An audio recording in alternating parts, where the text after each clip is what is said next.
কবুল। এই বিয়ে হবে না, বরের সাথে আমার হিসাব নিকাশ আছে। অভিদ, তুই এখানে? হ্যাঁ আমি এখানে। গুইনা 3 লাখ টাকা দিবি, নাইলে তোর বিয়ে বন্ধ। ভাইয়া কি হচ্ছে আমি তো কিছুই বুঝতে পারছি না। ওর কাছে আমি টাকা পাই, টাকা দিব। আর ও যদি আজকে আমার টাকা না দেয়, ওর বউরে আমি উঠাই নিয়ে যাবো। বন্ধু আমার, দেখ এই মুহূর্তে আমার কাছে এতগুলো টাকা নেই, তবে আমি তোকে কথা দিচ্ছি কিছুদিনের মধ্যে তোর সব টাকা ফেরত দিয়ে দেবো। আমি তোর বউ নিয়ে যেতেছি, টাকা দিয়া বউ নিয়ে আইসা তারপরে কবুল বলবি, বুঝছস? এই আসো, আমার টাকা যেদিন পাবো ওই দিন আমি এই বাড়ি থেকে তোমার ছাড়বো। শেষ।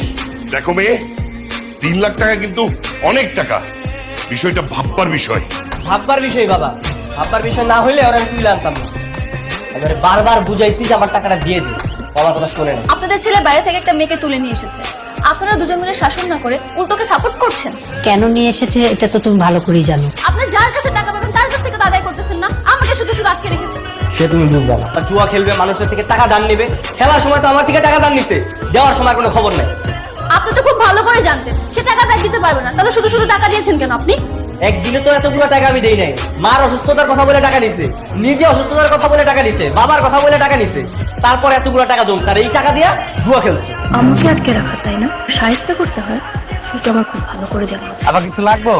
লাগবে তো অনেক কিছুই। আর তার আগে বলুন আপনি আমাকে আপা বলছেন কেন? ভাবি ডাকবেন। ভাবি দেখো, কিন্তু আমার তো কোনো ভাই নাই। আপনি আমাকে চিনতে পারছেন না? চিনবেন বা কি করে? আচ্ছা এই রোডের অভিকে চিনেন না? হ্যাঁ আমাকে ভাই চিনবো না কেন, অবশ্যই চিনি। আমি তো অভিরই বউ, আমাদের পরশুদিন বিয়ে হয়েছে। কোন কি? কিন্তু অভি ভাই বিয়ে করলো আমরা কিছুই জানলাম না। এলাকায় কোনো সমস্যা হয়েছে নাকি? না ভাই, ভাবি দাওয়াত দিছে তো, এলিয়া দাওয়াত খেতে আইছি সবাই মিলা। ভাবি? কার ভাবি? কিসের ভাবি? কেন আমাকে সবার ভাবি, আপনার বউ? বউ? এই আমি তো এখনো বিয়েই করি নাই, বউ আসবো কোত্থেকে? ভাবি তো সশরীরে আমাকে দোকানে যে দাওয়াত করলো, এলিয়ে তো সবাই দাওয়াত খেতে আইলাম। ভাবি আসসালামু আলাইকুম। তুমি ওদের আসতে বলছো? চলো ভিতরে, শপিং করবে না? চলো মানে আপনিও যাবেন নাকি? হ্যাঁ চলো, আমি তোমাকে শপিং করে দিই। না আপনি যাওয়ার কোনো প্রয়োজন নেই, আপনি টাকা দিয়ে দেন আমি কিনে নেব। আমি যাব, তারপর তোমাকে শপিং করব। চলো। আপনি কি পাগল নাকি? আপনি ছেলে মানুষ হয়ে ভিতরে কেন যাবেন? আমি ড্রেস চেঞ্জ করবো, আপনি কি ভেড়ার মতো দাঁড়িয়ে থাকবেন নাকি? নাও, এখানে কিছু টাকা আছে, এটা দিয়ে তুমি শপিং করো, লাগলে আরো দিই। ঠিক আছে। ঠিক আছে, আর আমি একটু বাইরে আছি, বুঝছো? আমি কাজটা শেষ করে তারপর আসছি। না না কোনো সমস্যা নেই। এখানে একটা বিয়ের শাড়ি পরা মেয়ে ঢুকেছিল, উনি কোথায়? উনি তো চলে গেছে। আমি বিশ্বাস করি না, তুই নিশ্চয়ই আমার বউকে মেরে গুম করে দিয়েছিস। সত্যি করে বলতো, মেরে গুম করেছিস নাকি জীবিত গুম করেছিস? উল্টোপাল্টা কিছু করিসনি তো? এই তোরা আমার দেখে কি ওরকম ছেলে মনে হয়? হ্যাঁ, যে টাকার জন্য নিজের বন্ধুর বউকে তুলে আনতে পারে তাকে করবো আমি বিশ্বাস।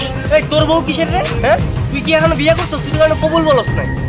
আচ্ছা দোস্ত, তোর কাছে অভির নাম্বার আছে? হ্যাঁ অভিমের নাম্বার আছে তো আমার কাছে। হ্যালো, হ্যালো কে? আমাকে চিনতে পারছেন না?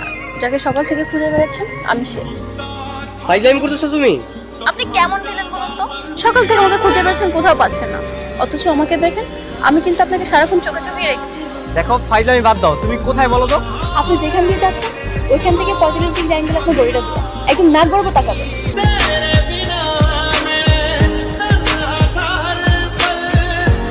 আমি ব্যান্ডেজ করে দিচ্ছি। আর লাগবে না, আমারটা আমি ব্যান্ডেজ করতে পারবো তো। আমার কোনো প্রবলেম নেই, আর আমার জন্য তো আপনি ব্যথাটা পেয়েছেন। দেখি হ্যাঁ করুন। আরে না না, আমি খাবো না। এর আগে কোনো মেয়ে আমাকে খাইয়ে দেয়নি। খাইয়ে দিবে কি করে? আজ পর্যন্ত কোনো মেয়ে পটাতে পেরেছেন? কানে রিং পরে আর গলায় চেন ঝুলিয়ে কোনো মেয়ে পড়বে? ইদানিং দেখতেছি আমার পরিবারের প্রতি খুব আপন হয়ে যাচ্ছ, ব্যাপার কি? ভেবে দেখলাম যেখানে বৃষ্টি নিশ্চিত তখন সেটা উপভোগ করা স্ত্রী। সংলাপটাই তো ভুল বললা। না যাই হোক, মিনিং তো একই তাই না? যেহেতু আমাকে আপনাদের বাসায় থাকতেই হবে, তাই সবার সাথে রাগারাগি করে থাকা কি দরকার? মিলেমিশে থাকি, এটাই না হয় ভালো। তুমি লক্ষ্য একটা নেই। আপনিও কিন্তু অনেক ভালো, এই যে আপনি আমার কথা রেখেছেন, কানে দুল পরেননি, গলায় রকেট পরেননি, এখন কিন্তু আপনাকে অনেক স্মার্ট আর হ্যান্ডসাম লাগছে। ইয়ামিন তো লিমাকে এখনো বিয়ে করেনি, তাছাড়া শুনলাম লিমার সাথে ওর কোনো পরিচয় নেই। এই কয়েকদিনে ওর প্রতি কেন জানি না একটা টান অনুভব করছি। আচ্ছা আমি যদি ওকে বিয়ে করতে চাই, তোমরা কি আমাকে সম্মতি দেবে? তোর বন্ধু? আমার মনে হয় না যে ও এতগুলো টাকা পরিশোধ করতে পারবে। তাহলে লিমার সাথে কথা বল, দেখ সে রাজি হয় কিনা। আমরাও প্রস্তুতি নেওয়া শুরু করি। কফি? আপনি হঠাৎ আমার জন্য কফি নিয়ে আসলেন? তুমি গতকালকে আমার জন্য কফি আনছো, আমি আনলাম আজকে। একটা কথা ছিল। হ্যাঁ বলুন। আমি তোমাকে তুই এখানে এই নে 3 লাখ টাকার চেক, তুই ব্যাংকে গিয়ে টাকাটা তুলে নিবি। তুই এতগুলো টাকা কোথায় পেলি? কোথায় পেলাম সেটা জেনে তুই কি করবি? তুই টাকা পাবি, টাকা দিয়ে দিয়েছি, এখন আমি আমার বউকে নিয়ে যাবো। লিমা চলো। না, লিমা এখান থেকে যাবে না, ওইখানেই থাকবে। যাবে না মানে? বললেই হলো। তুই কিন্তু নেতার সামনে দাঁড়িয়ে কথা দিয়েছিস, টাকা পায় ওর বউরে বুঝে দিতেছিস না। ভাই লিমা তো বিয়েতে কোনো মত না। কি তুই বললেই হলো মত নাই? ভাই কবুলের ক পর্যন্ত বলছে, তারপর ও গিয়া বিয়ে থামিয়ে দেয়। আপনিই বলেন, বিয়েতে যদি মত না থাকে ও কি বিয়ের আসরে বসে? ইয়ামিন কথা সত্য বলছে। আমার সামনে কথা দেওয়ার মূল্য বুঝোস? কথা যেহেতু দিছোস, কথা রাখ। ওর থেকে টাকাটা বুঝে নে আর ওর বউরে ফেরত দে। এই ধর তোর টাকা। ভাইজান চলেন, এখনই ওর বাসা থেকে লিমাকে নিয়ে যাব, আর আজ রাতেই বিয়ে হবে। রাজি থাকলে লিমা কবুল বল। বল। এই বিয়ে হবে না। কি হলো অভি, তুই আবার কেন আসছিস? আমি আমার পাওনা ফেরত নিতে এসেছি। তোর আবার কিসের পাওনা? আমি তো তোর সব টাকা দিয়ে দিয়েছি। এবার লেনদেন তোর সাথে না, তাহলে কার সাথে? লিমার সাথে। পৃথিবীর কেউ তোমাকে আটকাতে পারবে না, শুধু একবার বলো। একবার কেন, আমি 100 বার রাজি। তাহলে চলো।